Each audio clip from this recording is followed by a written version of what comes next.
Welcome into DC On Screen, your guide to the DC Universe on film and television. I am your host, David C. Robertson. This, my co-host, Jason Goss. Hello. Today we're going to get super spoilery on Gotham 3x11, Beware the Green-Eyed Monster. To recap, Mario Falcone has a plan. He breaks the facility working on a cure for the Tetch virus, crushes the lab tech's head, and steals enough info to fake his blood test and make him look uninfected. Later, he beats the crap out of Gordon, but leaves him alive, and with a clue. Following that handy clue, Jim sets out to Arkham, where he throws down some rhymes with Jervis and discovers Mario is going to kill Lee. Jim has Mario tested for the virus, but the tests come back negative. Desperate to save Lee, Jim rushes to confront her on her wedding day. He quickly realizes that Mario's plan was to make him look like a jealous ex.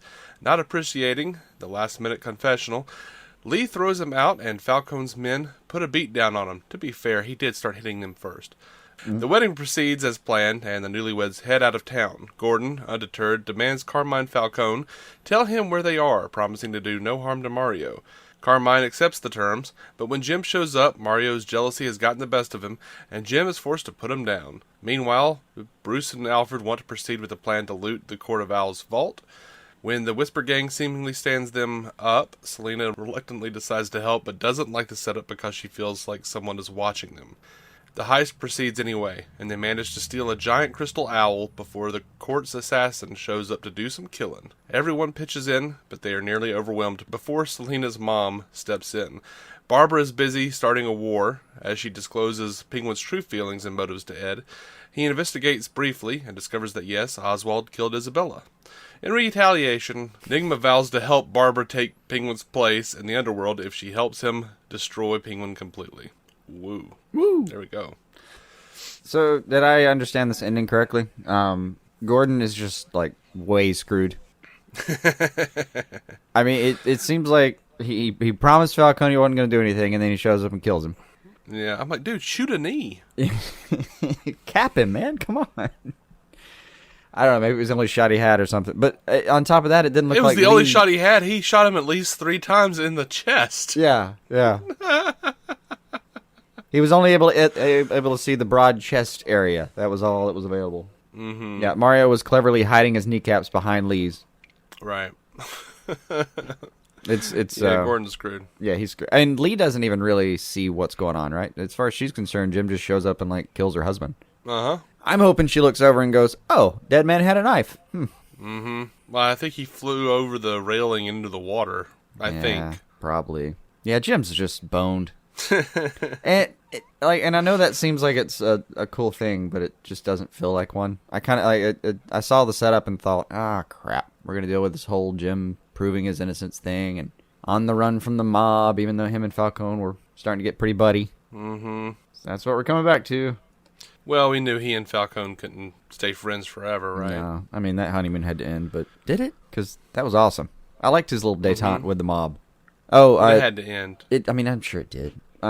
Like you don't imagine Gordon from the the Batman era having like a mob tie somewhere in his pocket. Yeah. Once this guy grows a mustache and gets some glasses, I expect he'll have to cut off those ties. Look, I'm bitching about that, but it was totally worth it for the scene where he's like, "I'll send my men. You mean these two? Pop, pop." Yep. That was fantastic. That was maybe the greatest thing I've ever seen Jim do. And then just look right back. Anyone else you want to send? Right. That was friggin' great. It was. That was probably my favorite line of the entire episode. Bullock has a little line up front about like, well, just squeezes his head in. Happens every day kind of thing. Yeah, one man takes another man's head and crushes it with his hands. I see it all the time. Right. Oh, he comes in like, go fishing, man. There'll be another dead body tomorrow. I loved it. It was like a running gag this episode. Like, Bullock keeps telling him like, dude, just stop doing something. And I'm captain, right? And then James is like, uh-huh. And then continues to do the thing. Mm-hmm. But he keeps getting in trouble. Like, Bullock really does need to throw the hammer down. Like, stop letting him walk out of rooms. He keeps walking out of a room and getting into shit. I kind of like the dynamic, though. I like Bullock kind of being the crappy captain who can't get anything done with Jim around. I know. It was fun. He does probably need to throw down that hammer, but I enjoy this too much so far. I just like him being acting captain. It's just fun. Yeah. As far as great lines though, maybe it might go to Alfred too on the like, my stupid job miss is to make sure he grows up to be the man he's meant to be. Mm-hmm. That every now and then Alfred will say something like that, and I kind of think, do you know something about Batman that I don't know yet on the show? Right. Like, what game are you playing, old man?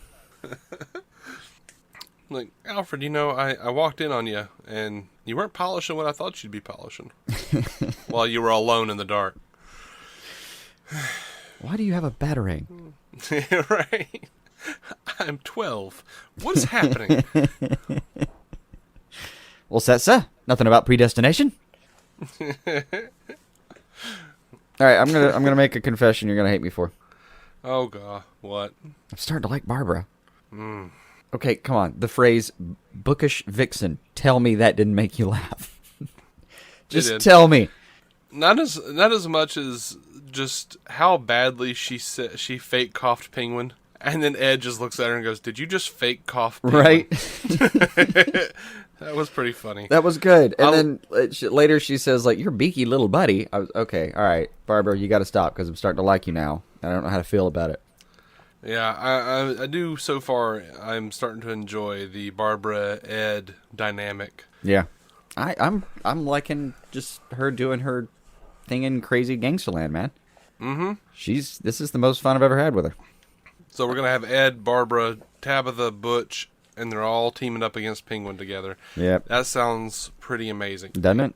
Penguin sounds screwed. Who's he got? He's either gonna be screwed or he he's wins really Edward's pull love. No. No.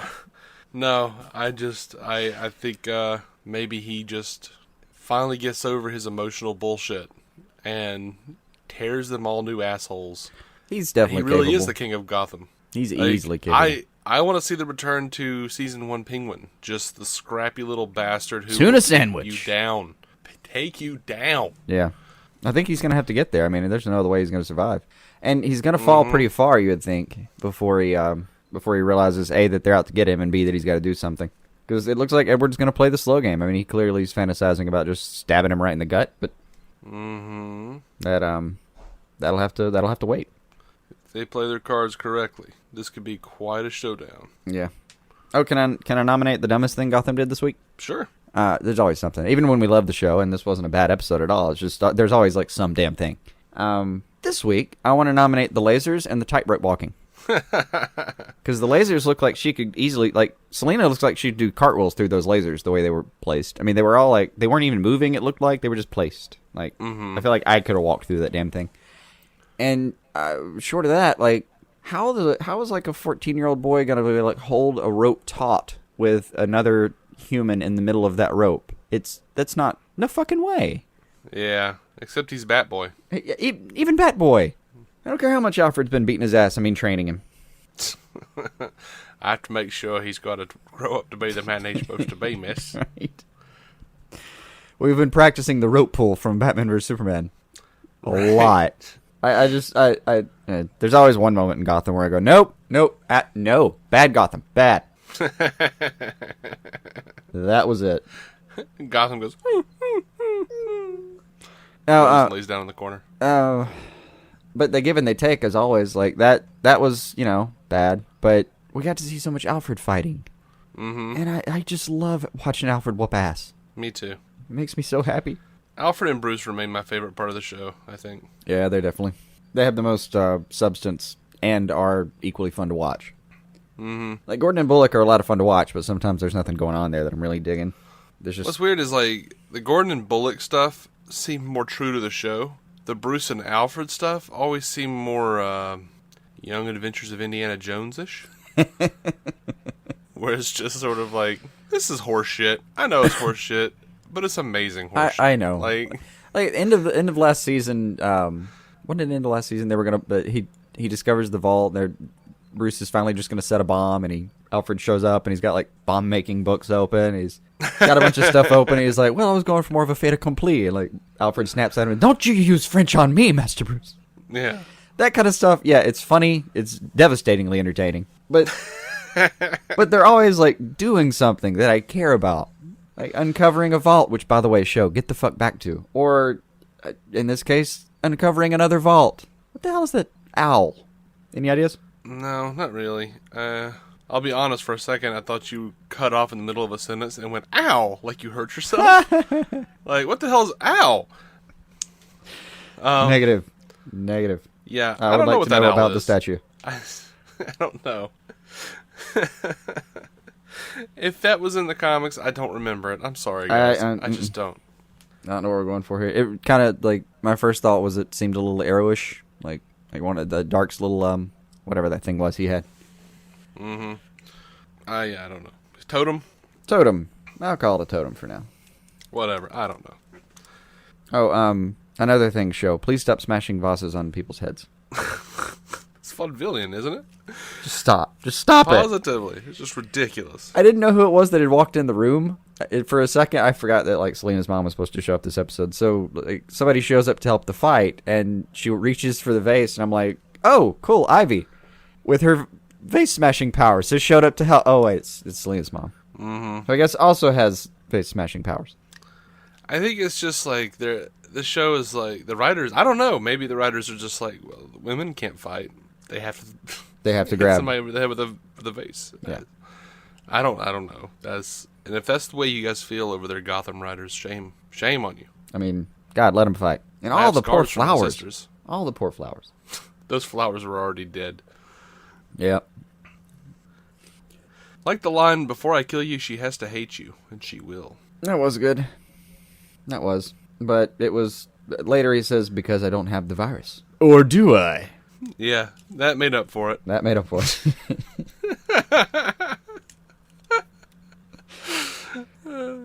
Yeah. Can I just say the highlight of the episode for me was revisiting Tetch and seeing that hat?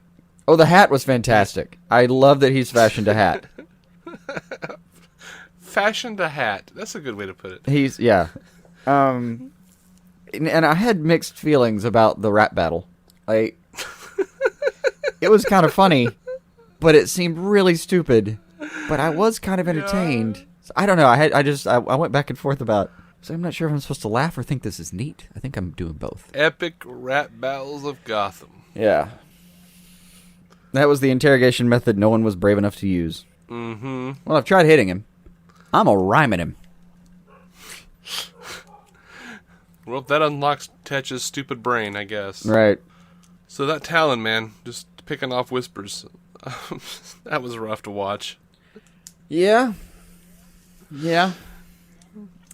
But, the stabbed through the chin thing was pretty cool. That was, yeah, with Alfred? Yeah. Yeah. Mm-hmm. Yeah, he got his comeuppance. Mm-hmm. For some reason, that Talon, that actor, whoever he is, reminds me of Gabe from The Office. I have no idea why. I don't think I can follow you down that road.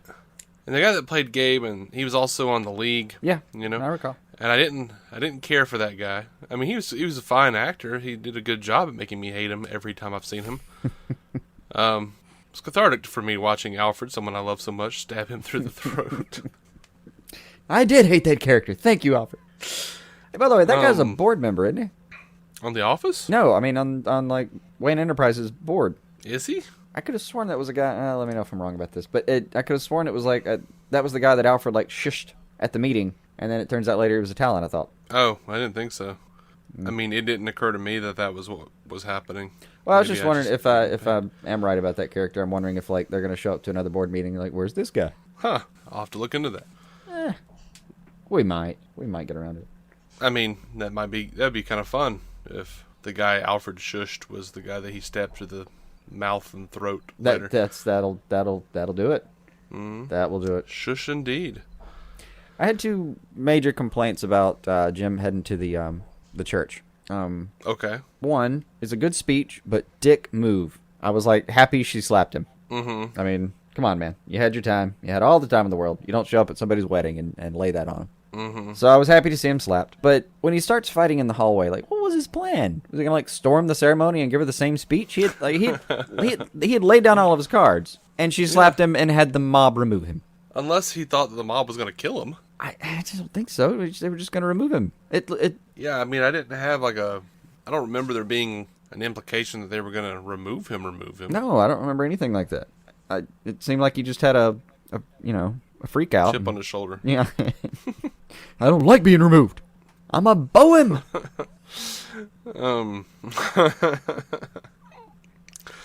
All right. So, all right. Well, I look forward to seeing all the things happen with Ed and Penguin, and I guess with all the characters. Not really Jim, because he's screwed. Yeah. And that's going to be a deep well to dig out of. Yeah. But actually, who might have to dig him out of it is that guy with the ring. The guy with the ring. Yeah. You mean his dad, who's not dead? His dad with the ring. They never did say it was his dad, though, did they? They did not say it was his dad. We're just 90% sure that it's got to be his dad. Yeah. I mean, who else? I mean, it's Gotham. Anybody? Oh, by the way, a quick laugh that I got this episode. It's from Victor. I don't know what it is about it, but it made me laugh. Like, it's just like, you've met Victor, and he turns around, and Victor's like, hi ho. I don't know what it was about the hi ho, but it really cracked me up. I like that he was just sitting there looking at his watch. He's like, okay, now you're free to go. And you can go. Yeah, I always enjoy seeing Zaz. Mm-hmm. All right, so I think that's all I've got on this episode. This was the mid-season finale. When do we? I know you looked it up. When did they say that we were coming back with Gotham? Current information is January 16th. Okay, that's January 16th. Yeah, it's changed on me though. I've looked over a few sources, and even right now, I can go find you about 2 different air dates being posted by 2 different sources. But okay, most of them say January 16th.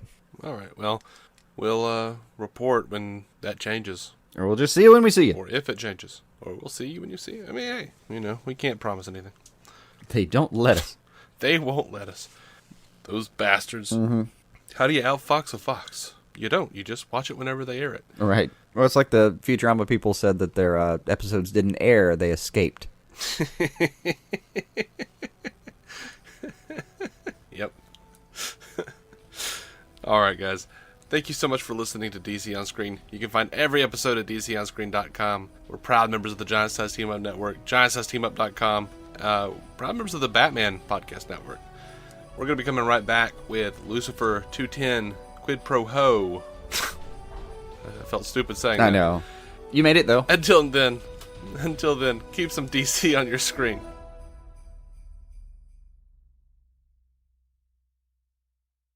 Are you struggling to lose weight and keep it off? Tired of wasting time and money on starvation diets that lead to more frustration and stress? If there was a weight loss solution that could actually work for you, would you try it? Then head to Golo.com. I'm Steve. I lost 138 pounds in 9 months on Golo. I'm Amber. I've lost 128 pounds with Golo. If you're ready to take back control of your life, head to Golo.com now and see how Golo can work for you. That's Golo.com. My sleep is way better. My inflammation has gone way down. Golo saved my life. I was way overweight. That's what sent me down the path. I wanted to make sure and live for my kid. I have literally tried everything. I was on the verge of getting gastric bypass surgery, and I saw the Golo commercial, and it was the last thing I tried because it worked. Join over 2 million people who found a better way to lose weight with Golo. Your healthier and happier life begins at Golo.com. That's Golo.com. Again, Golo.com.